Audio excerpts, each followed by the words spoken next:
soifua moa o lo e mai mo mai se si whapoponga o le polo kalambe o oe malo o lo o tu whaatisia e le vaenga o le Savali pea le vaenga o le so upu i lalo le whaamalmalunga le mtanga luenga o le Palmia ma le Kapeneta e fifia lava la e whaalaulo atu o lo o whaatasi nei manisi o suisi nia o le vaenga o Whemalanga Inga le Immigration Division o lo o ilalo fo o le whaambalmalunga le mtanga luenga le Palmia ma le Kapeneta lo o tatou whaatasi e le nei tūla ia ma team leaders po te taelea ia la fionga ia pali i pola kui o le o ia le o lo te ita ia po le team leader lea o le vaenga le compliance ma le intau ia papea la fionga ia ma iava Jacob Pesamino o ia le o lo te ita ia le team leader o le vaenga o le operations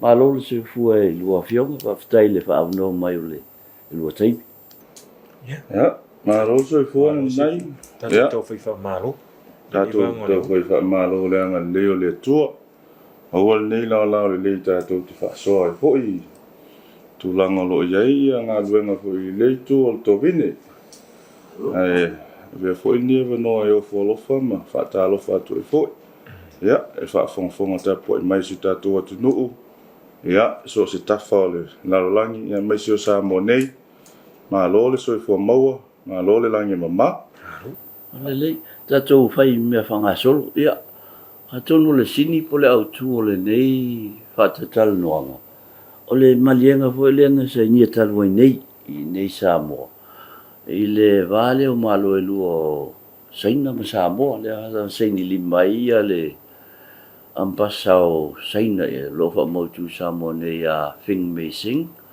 ia wapea le ofisili o mtanga luenga o tatou mtanga luenga fionga le ia nga fili tō mai mano siem leo. O le tūlanga fo le tau visa po pemita. Whai o nau whale atu ai ia tangata anu o Samoa e asi il malo saina wape nā po il malo saina. Malanga mai nei. Si malanga mai le tato o tunu. Pe mau mai se wha maninu i le maliang. Ja. Ma rova tai nai manato le au amata tuel tato fatata nonga ta u telele mta upu folasia nei ta au tu sai malmalienga sa ni limai le tunu o Samoa ia fa pe foi le tunu o saina o le memomo o malienga fa va malo fa pene e le ni mea fo e ai lava ia taimi fai ia malienga whapea ina ia e au malawa i le whawhai ngofie inga o tūlanga tau whemalanga ina. Whateita inga o le whaisai e le malienga sa saini Samoa ma le tuno Israel which is o se me le iei mua sa lalo ai o tūla whono Samoa le Immigration Act o lo o iei le iawa noa e malanga meitanga ta sisi mai i tono se tatua tunu as visitors mo le period taivas fulwaso tangata nu o tunu o malava e au fia foi masaina ia ai mo tato ia e ia tunu o emfai on tato o fale ia no mani visa ate te inga o tunu o Pasifika Fiti Tonga ia ai foi ia tunu e te tau ona apalai mo mono visa fatua e malanga mo sa te inga le tau te iai nei malanga i New Zealand malanga i Australia pe te malanga fo i America e te tau ona approve pe te lia lau ta sanga mo fatua awhai ona e malanga o le tūlanga fo na le sa iai tātou masaina se longa lava e ave lau ta sanga ma approve mai e fo e la tō requirements ma sani e fa mali na umma ia mali nga tura fona sena e fa to tala mai lo se va no ona fa to am faila ona malanga tanga te Samoa o le mali nga le na sai ni o le ut tala fa to mo tanga te Samoa mo period te tours for was e te le to apply so visa po so permite te fale sai e te paula val me ia yelo tus folau valid lo tus folau yellow return ticket to for me Samoa. Ia, malava sina u se leni e support e lau no fo e tono saina. E watu le mele ona olo o yai lava le fete na inga fo lele ono lele mala mo fina ngalo o le to tele sita to atunu. O le ava noa lea, o le uta tala i le ava noa mo Samoa ele iai mo mua. A o lalo ai o tātou tū la fono. O lai e tatala mo le iwa sfuru aso. Le ulu fale mai so stangata anu ulawa sese tunu ue fia ta whao pe asi mai Samoa. Mo le pira te iwa sfuru aso. A o le malienga la lea. O le ua tatala le tolu sfuru aso. E le o le ana ua tu ititia o sainana. O le ua tu ititia mai le iwa sfuru aso. Anga le tolu sfuru aso. A fia no fo umila le tangata saina o i tono Samoa. Talono to apply mai. Ia ono to extend le ona no fo to a period not more than 90 days as a visitor. Mo le sila fia lo tatu tunu. O le malienga po le agreement le na saini le tatu tunu uma saina. E specific lava pe anga i tonu lava le malanga asiasi. Visiting. E le a fia ai lo sau te whainga luenga, pe te sau e te a onga, pe te sau whaisau pisinisi. E ese la e o umana mai o le ia ta ia la whaatino an tūlanga lea. Whaataita inga. O le tangata Malaysia tunu ai a fia me tangata saina, ai fia sau whaisau pisinisi, pe sau whainga luenga i Samoa. O lai ngā lulu whaata selta to ofisa, ia man ofisa le leipa. Ina ilelo ilonga tau sang whapena. La ia ta ia lo le tangata malanga mai mo le mafuanga le na. Ele o la vea ila lo le malienga. O le malienga ia is solely for visiting purposes. Yes. Ia. Nela ua te tala lewa no mo tātou. Mai o le mo le fia fo tātou tunu. O lua fes fultas. Sa ngile malienga mua.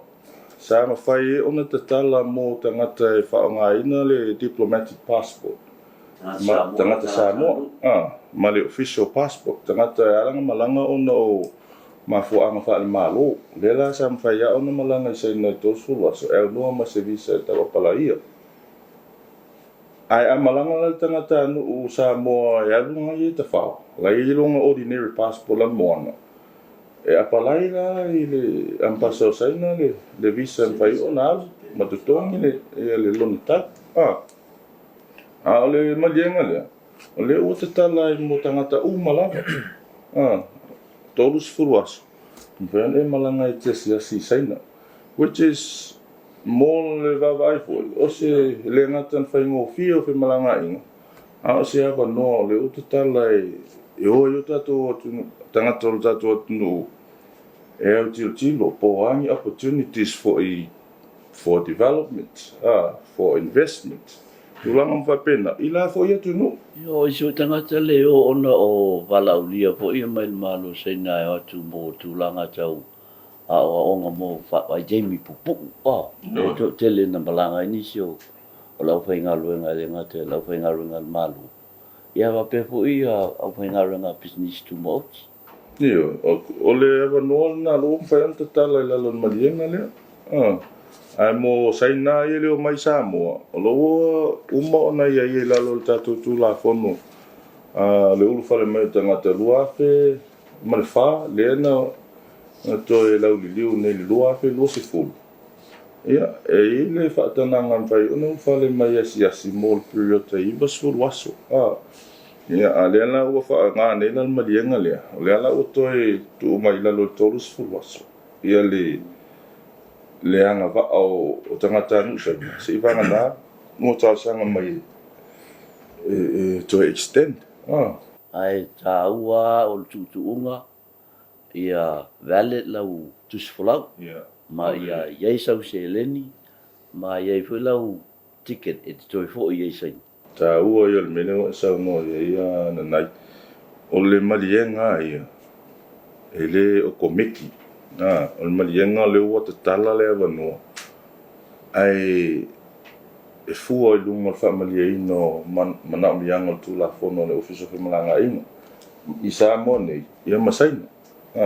A e malanga, a e nofo e fia malanga i saina, e latu peila o ticket, return ticket e alu i saina e le sau tupe, le aise mea o confirm te nofo i o lai ai lalo le authority a le office of malanga inga saina. Le reject o lau movement, e le whaina e enta. O ngai lo whamali e ina na mea, wai le whainga e uru whale. O ngai la kulea e o lai lungo le, lungo le au o tele le se me te no fuai. E whapena whena tātou. A sauru se ngai malanga mai mōl mafuanga le ta whao. E te taona i lo e mātou te me tau nuai. E ilo return ticket e te fo i saina. O valid lotus follow.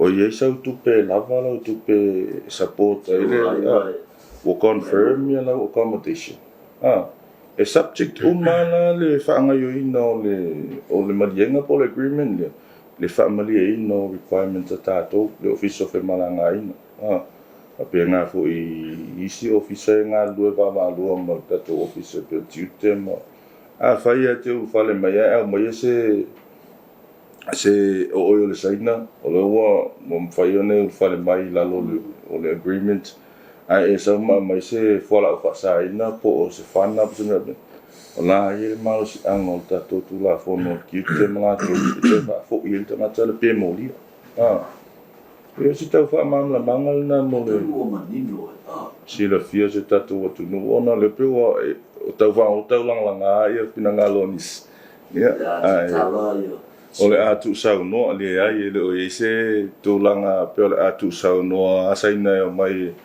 pula to mala to me fai male umine no foi le ai o le lo manino la lo malien na le tos full was e reciprocal mo saina ia pe foi tato malanga tu ila tu no saina o e ma wa tula pe o le nei le tula fono le pe o se fa fai ngo fi ma se fa mama venga le i tangata nu o Samoa o lo fi asiasi pe malanga tu fo i il malo sin so vina ngalo mai ya Aftai na nai ya te lo lewa o mana tala tu pari te le fu vai ngo tatu mtau. Ia me fa si fu pe tu na mai. Ia ai tulanga ile agreement ile. Ia sa o le leila o le tele ia fu o le benefit mo tatu tangata nu. E ala le tatu agreement ile masainga.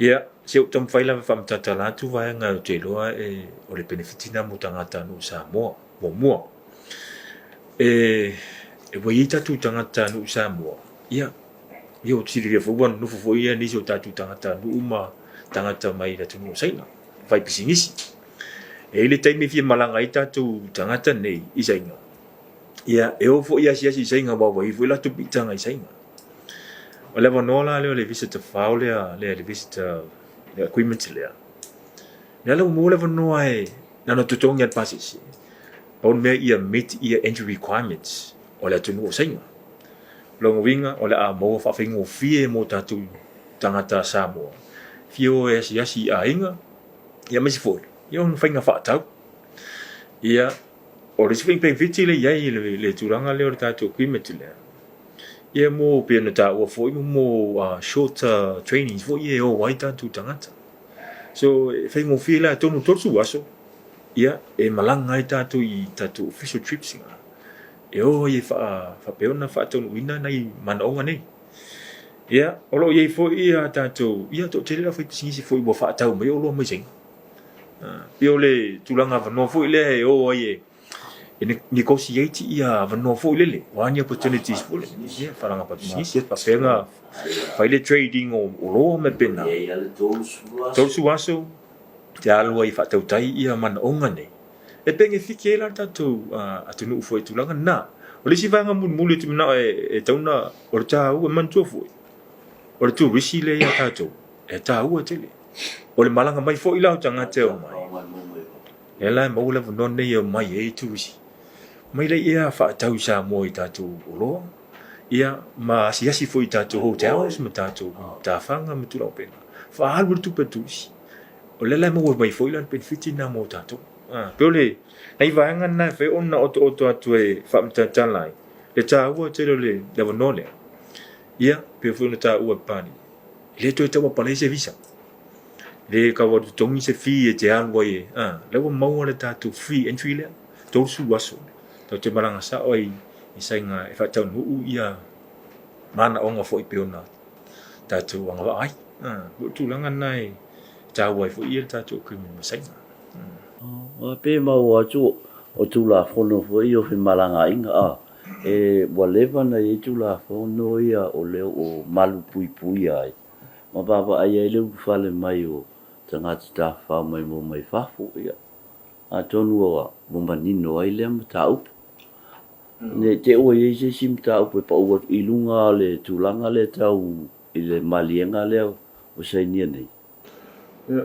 after night no to fa popola va sa ta no le sfo sta tu fa no ta sile mata fa tu pito ta to officer nga lu e va lu ai multiute va pe fo il by security o le mal pulpui o ta to o fa va malo le la ya na tonu na va il ta to tu la fo no le u fa le me tangata lu a fe lu se fo e antau fa mambla ma tu te mi fa o le tu la fo no le u fa le me tangata o lo ta la le va no mo asi singa so tangata la va so se tu no a fie me tangata sai mo le umi e va sfo waso ai le o kometia ku se e subject o malava ile family no tato i tato requirements tu sala po le o ile agreement le o le ai we have the right to reject the entry no ia ile malus anga fa tu la fono in front of fa pe le ai ile mfaione u fa mai sa mo tu fa fo i le ta o mas anga na in front of fa fo i tanga tele i lungo le va lele ma tu fo ia o tu o mena amata me fenga malang so i tu lango sanga le mu ele se no pole le o le mta fa yo ton la val na o fa sin no da tu officer nga lu va lu mai si por agencies pero le tu lango na ta o le la ma tu ia va ai le malienga it's more beneficial pe te le tu lona ta ua mo tātou o le awa no le o ta tala mo tātou tangata e me whai o no whale no ma se visa i saina Halo pali whaftai mai awa tai atu i mo le whaawa noa mai o lua taimi i le tau mwhai e whaalau i loa ma wha manino ia le tā ua o le nei ma lienga ua sainia i le whaa malo e lua e a vefo ele nei awa noa e whaalau loa tuai le mai mo mai ala tunu ia o le amatanga nei o nisi o polo kalame whaalau i leo le a whaanga solo atu e le tatou waenga nei a wale sila fia e le mamalu le atunu o lo alala i Samoa nei ia e mesi atunu i fafo o le polo kalame o mua le nei a le vaenga o malanga inga ia a wale tau sila fia a ia nisi mita upu e fia silingi e tulanga le tau malanga inga o lo awa noa le tatou ofisa i tula whai ngā luenga mai le asu mafua e tau le asu whareile. I le iwa le tae au, lima le fiafi pe whasau tai mai telefoni. Lua o, lua i vatasi, po le lua o, lua i vanua. Ai mo le te minei, whasau i fuaia.